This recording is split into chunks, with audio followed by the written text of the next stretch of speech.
Hello, and welcome back to the Nostalgia Brit. I want to start today by asking you a somewhat personal question. When was the last time, the very last time, you felt genuinely, physically hungry? I don't mean peckish. I don't mean bored and looking at the fridge. I mean that hollow, gnawing sensation in your stomach that makes a noise loud enough to startle the cat. If you live in the modern world, the answer is probably, I can't remember.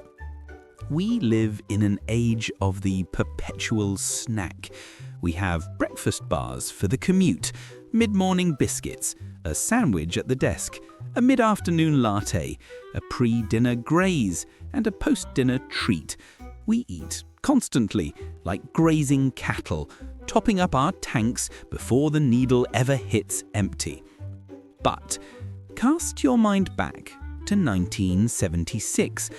Life in the 70s and 80s was governed by a strict, unwritten schedule. Breakfast was at 8. Lunch, or dinner, if you were at school, was at 12, and tea was at 5:30. And in between those times, you existed in a food desert. Do you remember the absolute tyranny of the phrase, "No, you'll spoil your tea"? It was the mantra of every British mother. It didn't matter if you had just run a marathon or climbed a tree. If it was 4:30 p.m., the kitchen was closed. It was a sterile zone. If you dared to ask for a packet of crisps, you were looked at as if you had asked to burn down the house. You'll spoil your appetite, they said. And they were right. We had appetites. By the time a plate of sausages and mash landed on the table, we didn't just eat it, we demolished it.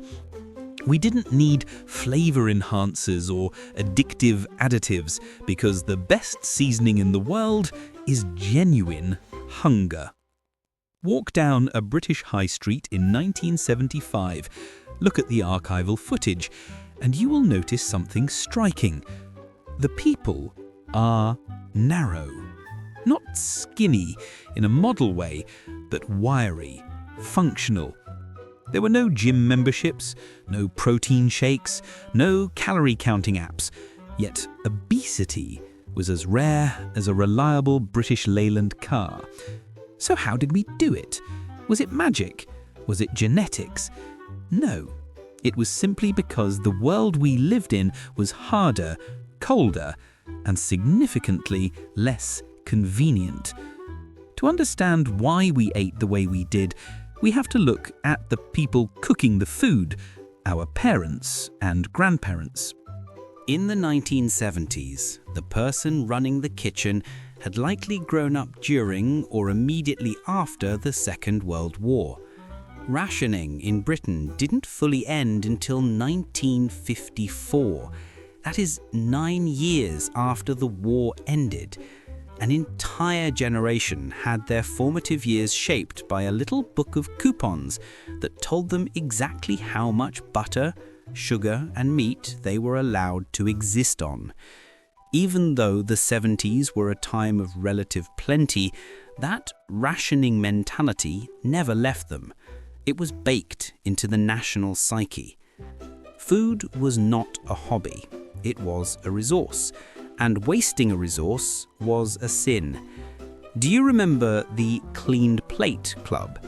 You didn't leave the table until you had finished. Leaving half a potato was considered a personal insult to the cook and a moral failing. Think of the starving children, they would say.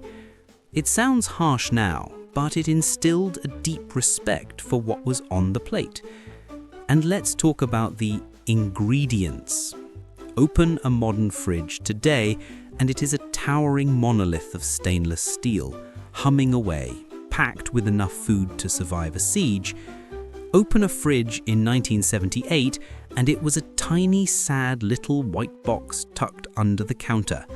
It was small because it didn't need to be big. You didn't do a big shop once a month at a giant out-of-town hypermarket.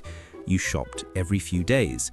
You bought what you needed, and you ate what you bought. Meat was expensive.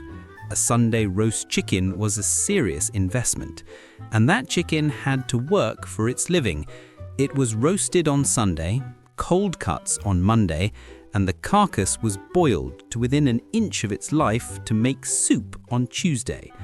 By Wednesday, that bird had given more to the family than most government schemes. We ate simpler food, root vegetables, potatoes, cabbage that had been boiled until it surrendered. It wasn't glamorous, it certainly wasn't Instagrammable, but it was real. We weren't slim because we were trying to be, we were slim because the concept of excess didn't exist in the average British kitchen. The cupboards weren't overflowing with multi-packs of crisps and chocolate bars. If you wanted a snack, you had an apple. And if you didn't want the apple, well, then you weren't really hungry, were you? But it wasn't just what we put in our bodies, it was what we did with our bodies. In the 1970s, the word gym referred to a cold, smelly hall at school where you were forced to climb a rope in your vest and pants. It was a place of torture, not self-improvement. Adults didn't work out. My father never went for a jog in his life. If he saw a man running down the street, he would assume he was being chased by the police. Yet they were fit. Why? Because life was physically demanding. We lived in the era of the accidental gym. Car ownership was far lower. If you were lucky, your family had one car and Dad took it to work. That meant Mum walked, and you walked. We walked everywhere. To school, to the shops, to the bus stop, to your mate's house 3 streets away. And we didn't walk in high-performance trainers. We walked in sensible shoes, usually in the rain, carrying heavy bags. Even inside the house you were burning calories. Why? Because the houses were freezing. Central heating was a luxury, not a standard. Do you remember waking up and seeing patterns of frost on the inside of the window? That wasn't just atmospheric, it was a biological workout. Your body was constantly working just to keep your core temperature above hypothermia levels. We also did things ourselves. There were no remote controls. If you wanted to change the channel, you got up. There were no cordless vacuums. You pushed a heavy hoover that weighed the same as a small tank. We fixed our own cars, mowed our own lawns with push mowers, and scrubbed our own floors. We didn't track our steps because we didn't need to. We were too busy surviving the day. Then there was the act of cooking itself. Today, if you want a meal, you tap a screen and 20 minutes later, a man on a moped delivers a Thai green curry to your door.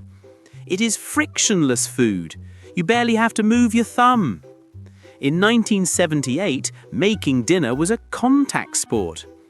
Convenience food was in its infancy. Yes, we had fish fingers and the occasional Findus crispy pancake, but generally, if you wanted to eat, you had to work for it. Cooking was a manual process.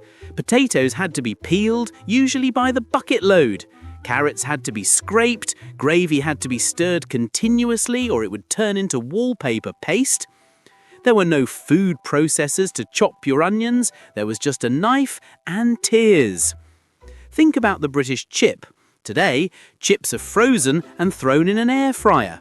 Back then, if you wanted chips, you had to peel the potatoes, slice them, wash them, dry them, and then risk your life with the chip pan.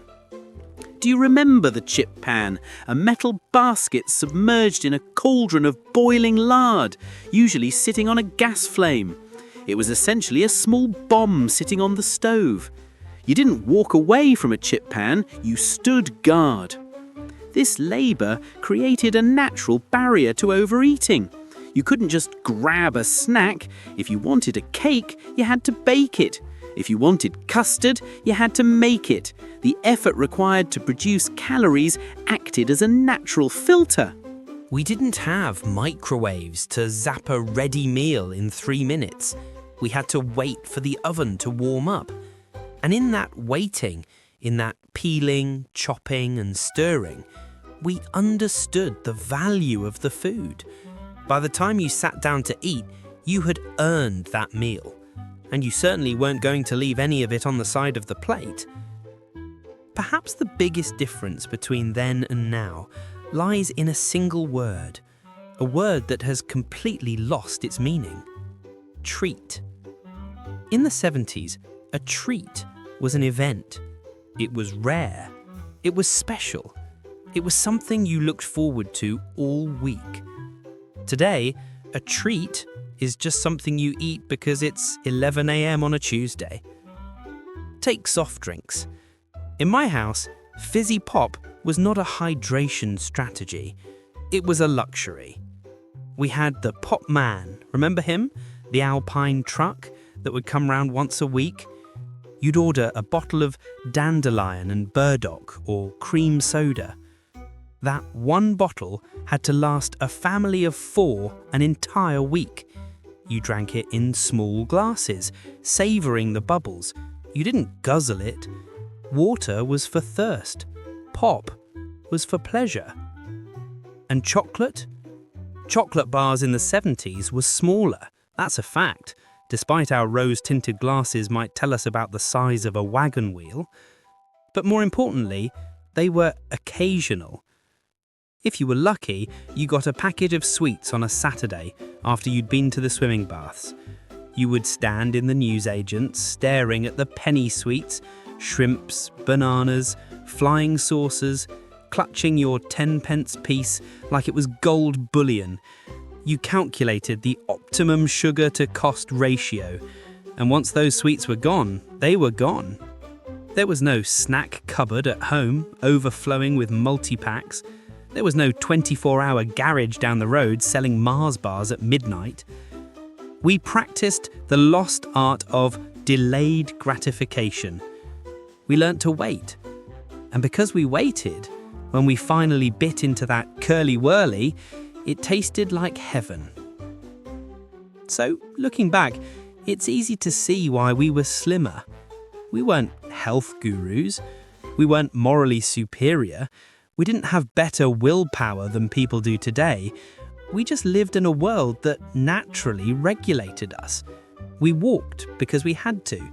We ate less because food was expensive. We cooked from scratch because there was no other option. And we stayed slim because the environment didn't bombard us with calories every 50 meters. Today, the world is designed to keep us full, still, and comfortable. We have engineered the struggle out of our lives. And in doing so, we've lost something. We've lost the joy of the appetite. There is a specific pleasure in sitting down to a meal when you are genuinely, roaringly hungry. The potatoes taste sweeter, the gravy tastes richer. The simple act of eating becomes a celebration. So maybe we don't need a new fad diet. Maybe we don't need a new exercise app. Maybe we just need to turn the heating down a bit, walk to the shops instead of driving, peel our own potatoes, and just once in a while let ourselves feel that rumble in the stomach.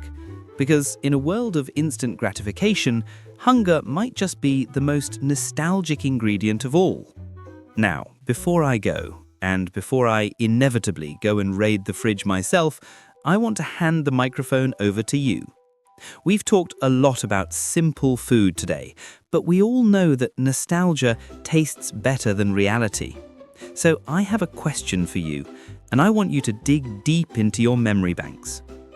Are you missing the chewiness of a Texan bar, the fruity fizz of a Spangle, or perhaps you have a strange, unexplainable craving for school dinner pink custard? Leave a comment down below. I read every single one, and I love seeing the debate start over whether opal fruits were better than Starburst. Spoiler alert, opal fruits were definitely better. If this trip down memory lane made you smile, or at least made you hungry, please do give the video a thumbs up. It helps the YouTube algorithm find other hungry souls like us. And if you want to join our little community of time travelers, make sure you are subscribed to the Nostalgia Brit, we have plenty more cupboards to open and memories to unbox. Thank you for watching. I'm off to see if I can find a biscuit that doesn't taste like cardboard. I'm the Nostalgia Brit. See you in the next one. Cheers.